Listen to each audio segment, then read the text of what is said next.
Birinci Qarabağ Murşi 1924 yılın yanvar-aprel aylarında urulan uğurlardan son basmaçılık hareketi aygalmacak yağıldı. Emma öğrentiyiz vaqtın içinde basmaçılık hareketi yine de ayağa kalmaya güç taptı. Yön olundu görüş taktikasını ütketti. Basmaçılar bir yere toplanman, ayretin toparları bölüşüp hareket başladılar. 1924-1925 yıllarda Türkmenistan'da şehirli toparların 50 olayı bolup, onların dine eline yara kalıp ata minip çıkan basmaçıların umum sani doğru malumatlara göre 2000 dönem geçerdi. Basmaç toparlarından Daşavuz'da Şaltay Batır'ın, Ahmet Bey'in, Yerbent'te Berdimurad'ın, Marda Durdubay'ın, Kerim Han'ın, Tecence Hocaoğlu Han'ın, Kerk'te Jore Emir'in, Kılıç Mergen'in, Qadancıqda Oraz Kılıç Moğolların toparları has iri toparlardı. Basmaçılık hareketinin baş serancamcısı, ruhlandırıcısı, adatta bolşiyalı Cüneyt Han'dı. Ol öz nökörleri bilen orta uyuda mekan tuttu. Basmaçılar bilen bir hatarda qaltamanlar hem peyda boldu. Basmaçıların deyip maqsatı Sovet hakimiyetini yıkıp kapirler yurttan kovmak bolsa, qaltamanlar yol urmak, il talamak bilen meşguldu. Onsoň basmaçılar gum içinde bolup, wagtal meden zona tak owaların üstüne dökülen bolsalar, qaltamanlar göz gönü meden zonada yaşap, ilasy talayardylar. Misal üçin, ilanlıda anna balan diyen qaltaman topary owaların üstünden musallat bolup indi. İlat ondan korkyardy. Onsoň anna bala ören ulu mülkdardy hem sövdegerdi. 40 000 manat berip kärindesini alan soň, ol Daşavuz okrugunun ähli bazarlarynyň eýesidi. İzmik şiirde Gulamalı Han özüne gala saldyryp, töweregindäki onlarca atly toplapdy, ýolurup kerwen talayardy. Ol öz owadaşlaryna ektirip, ordurup 100 hektara ola ýerin hasylynam alýardy. Gulamalı Han Sowet organlar tarapyndan duýdansızlykda öldürildi. Gulamalynyň ölümi qaltaman toparlarynyň serdarlaryna öz oluşly bir duýduruş bolup hyzmat etdi. Olaryň bir näçesi şolaryň arasynda anna bala da şu wakadan soň öz atlary bilen baryp Cüneyt Hana goşuldylar. Cüneyt Hanyň mekan tutan ýeriniň orta uyu Bala işem çyrışly guyularynyň ýene-de mahallesi artdy. Oňa Daşavuz etraplaryndaky özek basmaçylarym gelip goşuldy. Onda da Han açyk söweşe gir vermekden saklandy. Ol amatly pursat gelýänçe Sovet hökümeti bilen lalaşyp ýaşamaga mejbur boldy. 1925-nji ýylyň fevralynda Cüneyt Han Aşgabatda bütün Türkmen Sowetleriniň birinji Üçreditel gurultaýyna öz wekilini Abdurrahman Ahun Gurbanseyit oğlunu iyi berdi. Vekil Han'ın gurultaýa ýolan hatyny okap berdi. Onda Cüneyt Han basmaçylara tewekkelçilik edilmegini, indi olar idarlaman, belli bir ýerde mekan tutmaga ruhsat berilmegini belent mertebeli ýynaşykdan soraýardy. Gurultaýyň kabul eden permanyny hormatlaýandygyny we berjay etjekdigini ynanýardy. Gurultaý Hanyň haýyşnamasyny kanagatlandyrdy. Ýöne beýle ılalaşyk uzaga çekmedi. Bu gedek ýagdaýyň itileşmegine ähtimal daşarky wakalar täsirini ýetirdi. Demirgazyk Eýranyň Horasan, Astrabat welaýatlarynda etrek gürgen etraplarynda ýaşaýan türkmenler şahanyň zulmuna garşy baş göterdiler. 1924-nji ýylyň maýynda olar Garaşsyz Türkmen Respublikasyny döredip, Osman Ahuny onuň prezidentligine saýladylar. Eýran şahsy Rıza dergazap bolup türkmenlere garşy jeza berici goşun iýerdi. Emma Nepes serdaryň 2000 atlysy, Allahyar Hanyň 5000 atlysy, Gök serdarynyň 500 atlysy birleşip şah goşuny kulpeýkam etdiler. Rıza Han indi ähli güýjüni toplady. Germaniýadan 25 san samolyot satyn alyp, nemis lýotçyklaryny hakyna tutdy. 5000 adamly jeza berici ekspedisiýadan diýişini çen ýaraglandyryp 1925-nji ýylyň ýazynda Qaqabaşlary amana getirmek üçin ýola saldy. Ýokardan lýotçyklar türkmen owalarynyň nemis anyklygy bilen övran bombalasalar aşagtan ızgysyz geçirdiler. Türkmenlere bolsa hiç ýerden kömek bolmandy. Şonda da olar mertlerçe söwüşip 1925-nji ýylyň güýünde çeni garaşsyzlygyny saklamagy başardylar. Yüreğini bire bağlap, Türkmenin erkanlığı deyip ata çıkanlar üçün elbette bunun tesiri boldy. Gana gark edilenliğine qaramadan, dağın ağartındaky arkadaşların özbaşdaq Türkmen döwletini kurup, onu bir yarım ýylla golay saklap bilmegi basmaçylyk hereketiniň täzeden göterilmegine getirdi. Basmaçylar Layt adamları etraplarında häkimetiniň ynjalygyny gaçyrdy. Bu ýerdäki basmaçy toporlaryň serdarlary Berdimurat han, Hydyr Ersary han geldi. Annegildi Sary Titi'den Cüneyt hanyň ýanynda gatnap başladylar. Siyasi ýagdaýyň ütgenmegi bilen Cüneyt han has arkaýynlaşdy. Onuň nökerleri bir gum içinde däl, eýsem döwletiň ähli raýonlarynda aýlanyşyp ýördiler. İlatyň belli bir bölegi basmaçylara açykdan açyk ýardym etdirdi. Misal üçin 1925-1927 ýyllarda çarwalar hana öz mallarynyň 40-dan birini zekat berdiler. Hywa, ahal gürgen aralarında gatnaýan kerwenler bolsa, haridynyň ýa-da malynyň 5-den birine paş törediler. Türkmenistan Sowet Soýunyň Respublikasy Halk Komissarlar Sowetiniň başlygy Türkmeniň söwer ogly Gaýysyz Atabaýew emele gelen ýagdaýdan çykalga gözleýärdi. Ol synpy göreşiň bähbitleri üçin bir halkyň wekilleriniň bir-birini çapmagynyň galatdygyny, bu bedbaçylygyny her edip öňüni alyp zerurdygyny düşünýärdi. Türkmenistan Sowet Soýunyň Respublikasy Halk Komissarlar Sowetiniň başlygy Türkmeniň söwer ogly Gaýysyz Atabaýew emele gelen ýagdaýdan çykalga gözleýärdi. Ol synply göreşiň bähbitleri üçin bir halkyň wekilleriniň birini çapmagynyň galatdygyna, bu bedbaçylygyny her mesip edip öňüni almagy zerurdygyna düşünýärdi. Şu maksat baradaky ol Cüneyt hanyň ýanyna ýönetip wekilleri ýigirip, onuň bilen gepleşikler geçirýärdi. Oňa adyp kömeklerini de berýärdi. 1926-njy ýylyň iýulynda ol ýene-de 500 put, 1927-nji ýylyň iýulynda da 500 put buğday aldy. Arxiv materiallarynyň arasynda Gaýysyz Atabaýewiň Cüneyt hana ýazan hatlaryndan hem saklanyp galanlary bar. Ine şolardan biri 1926-njy ýylyň 2-nji oktýabrynda ýazylypdyr. Hormatly Gurban Mämet Serdar, häzirki wagtlarda Daşawut okrugunda galtaman köpelip bir näçe 70 adamlar öz başyny atly gurap, garyp fukaralary talamaga başlapdyr. Galtamanlaryň köpüsi garamatdan gutulmak üçin özüni siziň adamyňyz görkezip, soran adamlara Cüneyt hanyň adamy diýip aýtýarlarmyş. Ýene hem halk arasynda belki gandarlaryňyzyň sizden arany almak üçin Daşawutda zat almagy iýeren adamlaryňyzy galtaman diýip ýeri hökümetlere arz edip, olary daimi siziň üstüňize küşkürmekdir. Onun üçin Daşawut hökümetlerine şeýle işler bilen wagtda terasap bolmalydyr diýip buyruk edildi. Şu hallara barabar siziň özüňizi we baran adamlaryňyzy ötürk işlerden gorumak üçin Daşawutda her bir adım iýereningizde olara owwal bilen hökümetlere baryp öz gelendiklerini bildirmesine laýyk bilýär. Çünki Daşawut ýagdaýynda şeýitmeseňiz başga çäre ýok. Daşawut hökümetlerine hem şeýle buyruk edildi.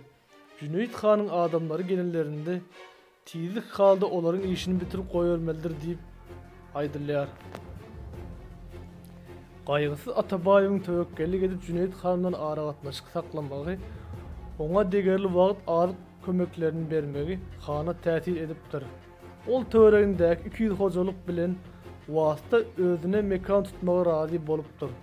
Şu maksatlar üçin Türkmenistan Sowet Soýunyň Respublikasy Halk Komissarlarynyň 1927-nji ýylyň 18-nji iýulynda kabul edilen kararyna göre 150 000 manat pul goýberilipdir.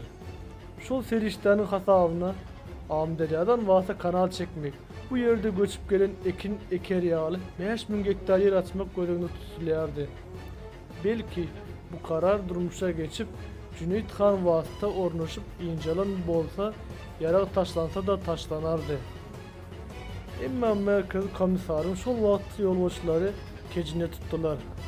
Laytada merkez komisarynyň jogapkar sekretary Halmat Seget Muradow bu meselede Atabaýewi gaty ýazgardy. Ol Atabayev'in siyasi şovakörlük ediyen dil barısındaki Merkezi Asya'nın Orta Asya bürosuna haber verdi. Sınıfı düşmanlar bilen aran çöpüp dön yal etmek, olur günümüzde hakta alada derek sürenlerini de sündürmek bellenildi. Hükümetin Cüneyt Han bilen ara katnaşı kesildi. Basmaçılık gene de yetecek derecesinde yetti. Şu yerde söhbetimde biraz değinini berip, Atabayev bilen Cüneyt Han'ın katnaşma barasındaki fikrimde cemlemeye tinanış alayım. Ma'lum bolşayalı soňky wagtlarda metbuatda, radio telewideniyede bular barada aýdylan zatlara ol ikisini artykmaç ýakynlaşdyrmak äheni duýulýar. Bu näde doğrudur? Çünki olaryň hersiniň öz göreş ýoly bardyr. Elbetde, olaryň ikisi bir halkyň perdendi. Olar birek bilen ara gatnaşyk saklamagy mejbur eden zat kim hut şonda. Ýagny türkmeniň ýylnyň takdiri halkyň ykbaly düşen günüdür. Bu meselede Atabayev'in hut özü, onun pehimligi, onun uzaktan görücülüğü esas rol oynayar. Yönü bu gatnaşyk uzağa çekmedi. Atabayev'in bu mesele bavatdak tagallası başa barmadı. Tiz ara Cüneyt Han bilen Türkmenistan SSR hükümetinin arasında gepleşikler kesildi. Bunu umukly anan Cüneyt Han eýen 1927-nji ýylyň awgust aýynyň ahirlerinde öz goragyny güýçlendirip, basmaçlara mekan tutan guýularynyň hemmesinde öz adamlaryny goýdy. Öz nökerlerini 12 san oturyada bölüp, oturyatlara başlyk edip özüniň ynamdar adamlaryny, ulu ogly Eşi Hany, kiçi ogly Ygdyr Hany, Şaltay Batyry, Anna Balany, Ahmet Bege, Durduguluş Hany, Nurgeldi Hany, Cana Barmagy, Yazan Öküdi, Temir Alyny, Şakir Balany, Zahir Balany goýdy. Basmaçlardan esli bölegi bolsa kut öz ýanynda rezerwe goýdy. Galy berse de Han penalap oturun 500 hojalygyny, öý emlegini 3000 diýä ýükläp, orta guýun oýundan çykaryp goýberdi. Başgaça aýdylanda Han bolşewikler bilen boljak aýgyt söwüşe taýar boldy. İkinci bir taraftan bolsa, bu çol wagtyň özünde, ýagny 1927-nji ýylyň sentýabrynda Orta Asya harby okrugy Cüneyt Han'ın karşısına Türkmenistan'da 2 sany Demirgazyk we Günorta goşun toplumyny döretdi. Demirgazyk toplumy 83 we 84 atly polklar, 1-nji Türkistan atyjylar polkunyň batalyony, 1-nji Türkmen atly polkunyň eskadrony, aviasiýa oturyady, Günorta toplumy bolsa 1-nji Türkmen atly polky ýerýärdi. Demirgazyk toplum goşunlaryna Cüneyt Han'ın merkini bermek, Günorta toplumy bolsa basmaçylary ýa tesende öňünden çykan ýok etmek tawşyryldy. Basmaçylara garşy söwüşlerde Merkez Komitetiniň sekretary Halmurat Seget Muradow tarapyndan başçylyk edilen döwlet syýasy upravleniýasy onuň ýerlerdäki bölümleri gatnaşdylar. Olaryň tagallaz bilen bu işe Türkmen daýhanlaryndan düzülen meletinçiler oturyat hem çekildi. 1927-nji ýylyň 19 sentýabrynda Cüneyt Han hut özü goşun baş bolup ýörüýte uğrady. Bundan sonra ýörüş başlady. Türkmenistanyň çäklerine seredilendi, garagunda ulu uruş başlandy. Cüneyt Han ilatdan kömek isläp bir näçe oturyady könürgenç ilany tagta etrap merkezlerine iýerdi. Han owalarda daýhanlaryň goldamagyna garaşypdy. Emma o diýeni bolmady. Gaýtan daýhan köpçüligi ýerli bolşewikleriň, komsomollaryň ýolbaşçylygynda öz-özüni goraýan oturyatlar düzüp, Cüneyt'in nökerleri bilen söwüşe giren gyzyl eskerlere kömek berdiler. Netijede Cüneyt Han ilatdan goldaw isläp, ýerleri iýeren oturyatları ýerli-ýerine güýçli garşylyga duçar boldular. Misal üçin, Könürgenjiň ýolunda Şamrat ýabyň boýunda, İlanyň ýolunda köpüklik ketkenli oy owalarynda, Tagtanyň Hoja Kümmet owasynda atşyk bir näçe öne çekdi. Hasam Hoja Kümmetde bolan söwüş gazaply boldy.